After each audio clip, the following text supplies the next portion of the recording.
everyone, and welcome to the Rising Giant Incredible Journeys Behind podcast. Today with me is very special guest. I have to pinch myself because I still don't believe I'm going to talk to that person. She's a U.S. national team player, ex-player. But I feel like whenever you are U.S. national team player, that's always your identity.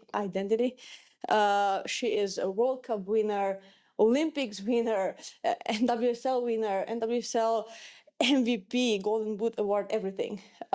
Lauren Holiday, thank you for joining. It's an honor. Yeah, thank you so much for having me. I've heard wonderful things about you and your podcast, so I'm grateful to be here. Thank you. Yeah. Okay, so let's start at the beginnings. Obviously, it's a podcast about journeys of female footballers, inspirational journeys, and you definitely have one. I feel like on the pitch and also off the pitch. I was looking for more information about you, and I feel like, first of all, I need to say that I'm actually surprised because I feel like you deserve a lot more recognition than whatever you got. We know that we hear about, let's say, Alex Morgan, everyone knows, but about you, I feel like you definitely deserve to have your name even higher. So whenever I was looking at your story, you started with boys. I for USA, I thought that since that's the number one women's sport is soccer, you started with boys. How come? Yeah. So actually, I had open heart surgery when I was 3 years old. And when I got out of it, they told my parents, like, she just needs to play sports, strengthen her heart however she can. She needs to play sports or get her active. And I had an older brother, and everybody in my neighborhood was a boy. So I played with all the boys, every sport: baseball, basketball, football, American football, soccer, whatever I could play, I wanted to play. And so it just kind of translated. There weren't a ton of opportunity for girls, not at a high level when I was younger. And so I just played on boys' teams because they were the most competitive. That was my next question. So do you think it's better to start with boys anyway, as a girl?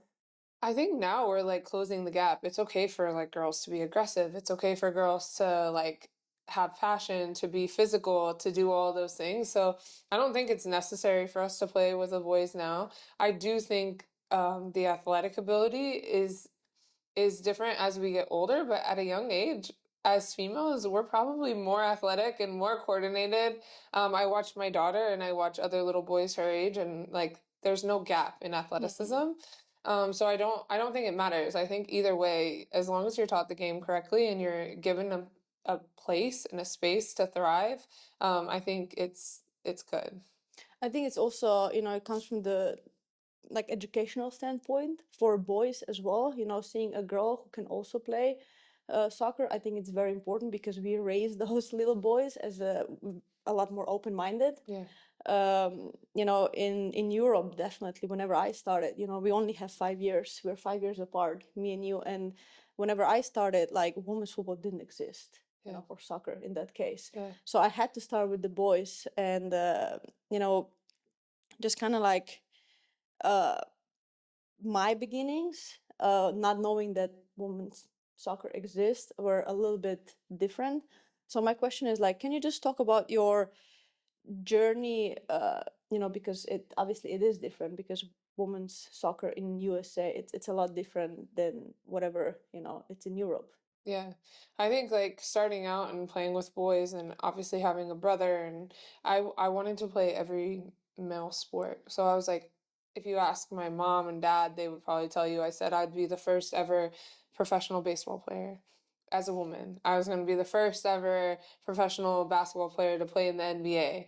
And I just thought like I could compete at that level. And so my parents never like deterred me from that. And I remember, I think I was 12 years old. I tried out for a boys' team and I got cut. And they actually said like I couldn't make the team. And so my parents like called and asked like, what was the issue? Because in the tryout, I was probably one of the best players. And they said that there was another boy on the team that complained and said that he wouldn't play if I made the team. And that was like the first time I realized like, oh, this is an issue. Like women are seen as different or less than or something like that. But my parents never told me in the moment. They told me you weren't good enough and you need to get better. Okay, so it was pretty much they kind of try to encourage you to get even better. Yeah. Uh, And so wow. instead of telling me and using it as an excuse, like you're a girl, so they didn't pick you, they said, no, you weren't good enough. That's what the coach said, and now you have to get better. And so I think that my mindset was never like to be less than, like women were less than. It was like, no, we're just going to be even better. But don't you think that, at that young age, this can go in two different ways? Totally. Maybe, you reacted as okay, I'm just gonna get even better then. And maybe some girl would be like, oh, I'm just not good enough. And then that would pretty much, it would kind of be a trauma and would affect her for the rest of her life if Yeah. it wouldn't be addressed. Then she would feel in every single situation as less than. Yeah. And I think that that comes with like culture and like your family and the people that you're around yourself, like that are surrounded by you. Because I think that so many little girls feel so much pressure to be perfect Hmm. or to be the best or to be great. And it's like that was never the standard in my house. It was like, no, you just have to get better, do the best that you can. And I think like for us now as women, as like role models to these little girls, like sharing our stories, you having this podcast saying like, hey, we weren't all perfect and we didn't always get it the first time, but like to show them resilience. Because I don't think it's just little girls. I think it's little boys too. The resilience is missing. Like when, like you said, you could only play with boys. That was your only option, but you had that drive. I feel like now the next generation, the younger generation, they don't have the same. It's like everyone is fixing it for them or oh, like putting a band-aid on it. And now it's like, no, like how do we teach our kids to be resilient? I think that's also the difference between our generation of, let's say, female footballers than younger kids who are coming now. I feel Yeah. like we are so much more resilient. Like the tough situation comes and we are mentally so much stronger. I feel like they have so much more like opportunities. The conditions are million times better. Yeah. But what is missing a little bit is that mental toughness. Yeah, the edge. Because like I was told no million times, but I just had so much passion and just wanted to make it so bad that it didn't matter. But now it's kind of like once no, twice no, and they just kind of give up in Yeah. a lot of cases. So I feel like this is something that I guess we have to just create artificially now for for Yeah. those younger generations to gain that mental toughness, I guess. Yeah, and I think there's like a benefit too because now they'll want to push the bar higher. Like now that they've gotten this, they will get to a point where they realize there's still inequalities. And so I have hope that they'll want to push the bar higher, but it is like it's our job to educate them and to show them and to be the role model of like, hey, we paved the way. Because like I had a Mia Hamm before me, I had women before me like fighting and paving the way. And I think the difference in women too is like we're fighting for little girls to have more opportunity. It was never for fame, money, anything. And so I think like that's the beauty in what we get to do is like now we get to give an opportunity to a little girl that we never had. Exactly, and I feel like it's not just with in the realm of sports. It's everything. Everything. It's everything. Just like whatever. I find it so sad when some of my friends, it comes Monday morning and they're like, "Oh my gosh, I have to go to work." Yeah. So you spend majority of your life doing something that you don't love to do. Yeah. It's such a waste. So it's just like inspiring everyone to find out, what you like to do and just go for it. Yeah. All right, so staying with that, what were some of the obstacles that you faced first in your, in your soccer career? Yeah, so I actually was cut from like every team. So I would play club. I was like a good club player. And then they had something called the regional team, and then you make the regional team, and then that's how you would get seen for the national team. And I would get cut every year. I know this is like cheesy. Crazy. Yeah. But I would like go home and I would listen to Gloria Estefan. It was like a song called Reach Higher, and I would like cry myself to sleep. And then I would like go back out there and fight. But I would get cut every year. And then it was my sophomore year of high school. I finally like made the regional team. They invited me to go play with like the year older. And at the time, the head coach was Greg Ryan in of the Mhm. national team, and he of the youth national team. And so he saw me, he pulled me up and had me go with the under 21 national team. I had never even made the regional team, had never made my own age group national team, but he liked it, liked whatever he saw, and he brought me with him. And then that year he got the full senior national team, and he just brought me with him. And so I was 17 and I ended up making the full women's national team. That's crazy. I feel like it's just a pure demonstration of what can happen if you never give up. Yeah. You never, there's not one straight path to a goal. No. You would probably, you would think, oh, I have to make this, I have to make this, all these Right. steps in order to get to, let's say, national team. Uh, but no, there's never just There's one never, way. yeah. It Yeah. was like one time, one tournament. He saw me one time and he was like, "Yeah, I want you to come with me." And then he got the senior team position and he called me in, and so then I started training with them. Of course, I would go to like my age youth. I played in the U20 World Championships after that. Played in the U21 Nordic Cup. So I was able to play with like my own age, but then I would go back to the senior national team and train with them. So we're coming from two different realities. I'm Slovenian national team. Half of the people don't even know, where Slovenia is. We're so small, like 2 million people. Uh, and you're on the US. Uh, for me, my dream is just to make it once to the big tournament. That's already the biggest success. We've never made it, so that would be the best thing ever. And for you, it was kind of like, as a US team, you have to go. Plus, you have to win. Otherwise, it's not good enough.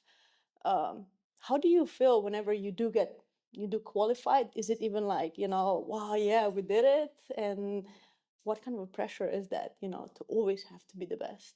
Yeah, I think while I was playing, the pressure was so intense. And honestly, I think we're kind of delusional when we're in the camp because it's like everything is like, yes, we have to make it, but we have to win. And then like your standard for yourself is like, but if I'm not starting, am I good enough? And it's like a constant like battle with yourself of knowing, am I good enough? Am I going to make it? Am I meeting the standard? And I think as a team, that's how the whole team thought for so long.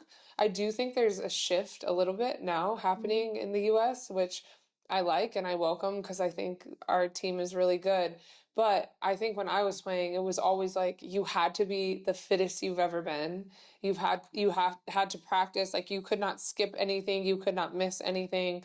I remember my sister was getting married and I was like terrified to tell the coach that like I'm gonna miss a game because my sister is getting married. And like the reaction was, yeah, like I don't know what to tell you. Like you need to be at the game. And so I chose my sister's wedding and then I didn't play for months. And so like the standard was just is just so intense and like cutthroat that it was hard. It was hard, but it was also like all we've ever known. So like not having it would feel like it feels weird. Now, like being a regular person, not competing, not doing that, it feels weird. I'm like, who am I measuring myself against? Like there's no measurement. There's nobody like in camp that I'm trying to like beat or I'm trying to be better than or I'm trying to like push. I'm like, am I a good mom? I don't know. I think I am, but I think that that is like the biggest difference. And I think that that is the standard that the US women have always had. It's crazy because, yeah, like you said, you're pretty much brought up with that. Yeah. But it just, I feel like so much stressful, like so stressful, so much pressure. And, my mental coach always tell me, like, it's always you against you. It's never you against anyone else, because the only one who you can control is you. But yeah, so in one of the interviews, I heard you saying that your biggest legacy is how you treated people and how you brought the best or tried to, make everyone better around you. how do you manage then? Like when you're in such a competitive environment, you have to win your, or you're trying to win your spot, but at the same time, like I feel like that's probably the biggest quality of a great leader, is to try to make everyone else better, and bring the best out of everyone. How do you balance then those Yeah. two things? Yeah. So my first Olympics was 2008. And this is like when I had the mentality shift. In 2008, I was a sophomore in college and I got cut from the Olympic team. And I went home. I'm like packing my bag. I'm going to go to summer school. I'm going to, like I'm locked in. I don't ever want to get cut again. And my dad is watching the game, though it's like the send-off game for the US national team. And Abby Wambach breaks her leg. And he's like, Lauren, Abby just broke her leg. I'm like, no, she's dramatic. Like she didn't break it. And I get a phone call from the manager and they're like, hey, you're going to the Olympics. And like in that moment, I wasn't happy. I was so like disappointed that that's the way that I made my first Olympic team. Like I was so sad that everyone was going to know that I was like the last player on the roster. And so like it took me a minute to like gather myself to even want to tell my parents, to even want to like get excited, because I was like, no, I'm mad. Like I don't want to make my first Olympic team this way. And I was like praying about it and thinking about it, and all I kept coming back to was like, this is not who I want to be. And so I was like, the only way that I'm going to make an impact on this team is if I go and I encourage everybody around me. If I can make them the best player, then that's how I'm going to win this gold medal. And that's how I'm going to contribute, because I'm like, I'm probably never going to get on the field. So like, how can I make myself feel a part of this team? And that's when I had the mindset shift. It was like, it was no longer about me. It was like, how do I serve you to make us the best that we can be? And I ended up playing the quarters, semis, and finals of the 2008 Olympics. I was the first player off the bench in those 3 games, and I won my first gold medal. And I literally just adopted that way of life. And I realized that, like, how do I bring the best out of the person playing next to me is so much better for me. Like, it makes my life so much easier. And it also makes the game way more fun when I'm not just thinking about every mistake that I make, everything that I could have done better. And yeah, there's times you feel that, but if you're focused on others, it like takes so much pressure off yourself. And so that's truly like why I started to think that way. And then like once you do it, like you don't even think about it anymore. You just do it. You see your teammate struggling. You're like, okay, how can I help? What do I do? You see that someone maybe is like fighting for a position and it's just, they're just not clicking. And you're like, no, like how do I set them up to be look the best that they can? Or like an Abby Wambach or an Alex Morgan, like they're incredible goal scorers, but like they need to feel like they're the best in the world. So like telling them that they're the best in the world and knowing who your teammates are, but you don't do that unless you get to know them, unless you serve them, unless you ask them questions. And so that was just what I did. I think that's incredible, and I think that first of all, because of that shift that happened, like I believe that we at least co-create our reality, and because you had the shift inside, this is what set you up for later on playing. I know that if I'm on the bench and if I'm pissed off at the world, and I'm just negative, I will never get in the game. Ever. Not even close, Yeah. But if I just, I take it, obviously I'm not the happiest, but the way I react, and if I'm just open and positive and like that, just it comes back. Everything that you give eventually comes back. Yeah. And it's just it's a team sport. Yeah. And if I want to be, let's say me and you are playing the same position, if I want to be better, I need you to be good as well. Yeah. If you're doing your best, then I have to be even better. Yeah. So you push me, I push you, and we all win on the end. And Yeah. it's a team sport. So yeah, I think it's just a great quality. I mean, the leader is supposed to have that. I Yeah. think without that, you just can't be a good captain or whatever, the leader in any team. I agree. I agree. All right. So you have a great faith. And right now, I think now more than ever, you know, like game is getting to such a high level. It's so much pressure everywhere, not just in the USA. Um, how important is that, you know, to have a connection to something higher, to, you know, in that, because everyone is talking about mental health now. So how important is to have something that is not just you, something that you have, you know, to lean on. Yeah. I think my faith is like what has gotten me through everything. And I know that knowing that it's like everything that's happening is bigger than me gives me peace. It makes me feel confident that like in this life there is a purpose. And for me, like that purpose is the love. Like how do I love people? And I think like for my faith and believing in Jesus, like that's what I saw is like, and when I read the Bible, all I hear is love. And I know that um, it's controversial and in a lot of people's eyes sometimes, but I think that's because we're not doing it right. Like the way that you have a faith and the way that you should portray your faith is through love. And I think that's what has literally carried me through like all of my hard times when I was pregnant with my daughter, when I was going through a brain tumor, all of those things. It led me back to like a verse that says, there may be pain in the night, but joy comes in the morning. And like just having the hope and the know that joy is coming, it can get you through anything. Yeah, I feel like, you know, nowadays everyone believes in something, Yeah. you know, especially on that high level. I think it's just so important. And I think it's, I mean, maybe that's controversial, what I'm going to say right now, but it's all the same, you know. Someone calls it God, someone calls it universe, someone, whatever. It's something higher and it's Yeah. something bigger than us. And I think that just fills you with, like you said, with peace. And it's a completely necessary. Speaking about that, you are huge inspiration also outside of the pitch. Can you talk about obstacles that you, when you mentioned brain Yeah. tumor, like everything that, you know, just kind of like probably changed you as well. Yeah. And so in 2015, I retired after the World Cup. Everyone was shocked that I was pretty young. Uh, but I was ready to like start a family. My husband plays in the NBA, which it's really hard. We would see each other like once a month. And I was just like ready for something different. And I knew it was my time. And now in hindsight, like you said, I feel like it was God. It was him telling me like, hey, there's something wrong. And I got pregnant maybe like 4 months after I retired. And immediately I started having symptoms like my headaches were terrible. The right side of my face was numb. I started losing my hearing. My eye wasn't working. And I was getting all these tests done. They're like, oh, like maybe you have MS, a disease, multiple sclerosis, but we're not going to test until after your pregnancy because it's a lot of testing.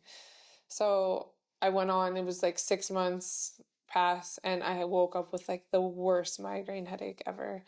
And I wake up and it wakes me up out of my sleep, and I'm like, I need an MRI. And so I go get the MRI. They tell me I have a massive brain tumor. Wow. So I ended up having my daughter 5 weeks early and brain surgery 4 weeks after. In what way that changed you Yeah, as for a me, person? it's like you just live every moment differently. Like I was just so grateful to be alive, so grateful that I got to raise my daughter. Like that was my one fear is like I'm gonna have this beautiful child and then not be able to raise her, not be able to participate in her life.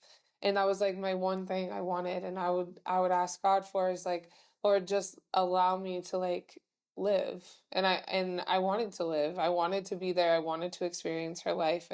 And so for me, it's like there are so many things that can bother us in a day, but in reality, there's so little. Like they don't matter. And with football too, like in playing, there were so many things that could irritate me, or like I would just play over and over in my mind. And like now I look back and I'm like, I should have just been like loving that I had the opportunity to play. But it's hard in those moments to think of that.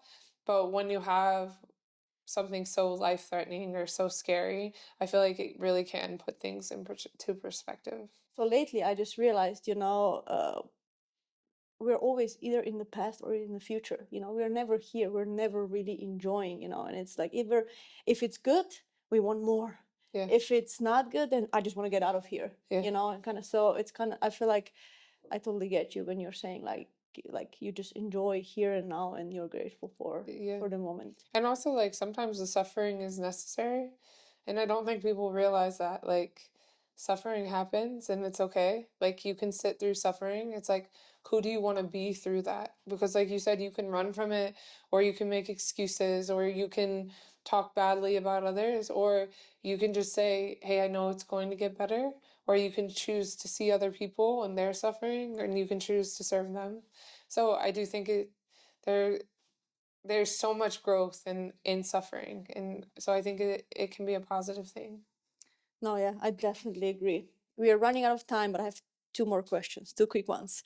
I definitely want to talk about the Lauren Holiday Impact Award. What is it? Why is it important? Yeah. The NWSL, they put out like actually a vote to everyone of if there was an impact award named or award named after somebody, who would it be? And they said unanimously they voted me, which I thought was like a huge honor. Nice. But it's really about what the players are doing for their communities and in their communities. And so they named the award after me. They all have a partnership with someone in the community. Each team on the NWSL, they nominate a player who is doing good work in the community. And then there's a voting process and they figure out who wins the impact award. I think it's kind of like this, like just trying to impact others and, like make them, better, I guess, and connect with your, like you said, the community, and just show them that you are a person, and, they can be just like you. Yep. Last question. What are your dreams, and what would you say to someone who's maybe afraid to pursue their dreams or even having a dream? Yeah, my dreams, right now, I really want to be in the ownership of women's sports, and I want to transform it from the top down. I think that in women's sports, we lack integrity. There has been a lack of integrity for women for so long in the way that we have been believed in or been told, oh, well, you're almost there, you're not good enough, or you're not that. And dishonesty. And in the US, there's been sexual abuse, and there's been things that really, really serious things that have happened. And I just think that in sports in general, but specifically women's sports, if you have integrity at the top, you can work your way down. And I think you can create a culture that is the same for all sports and that everybody wants to look after. My husband plays in the NBA, the issue is the same. So really like ownership in women's sports and just helping it get to the next level. It's not a trend. It's not going to go away. Women are going to keep rising, and I can't wait to see the future. And for someone who maybe has dreams and is afraid to pursue them? Yeah, for me, I would tell everyone like just don't quit. Like don't stop, keep going. And I think that when your heart is meant to be transformational and not transactional, that you'll get to where you want to go. I definitely agree. Well, Lauren, thank you for saying yes to this. Thank you for being part of the soccer community. I definitely, as a player, still I feel you when you're saying like it's coming from the top, and I think it's so important because as a ex-player, you know how we feel, what we need. I think it's very important, and the way women's football is going, I think right now it's the number one rising sport. I think it's a huge opportunity. So thank you very much, and again, thank you for saying yes to this. It's an honor. Yeah, thanks for having me.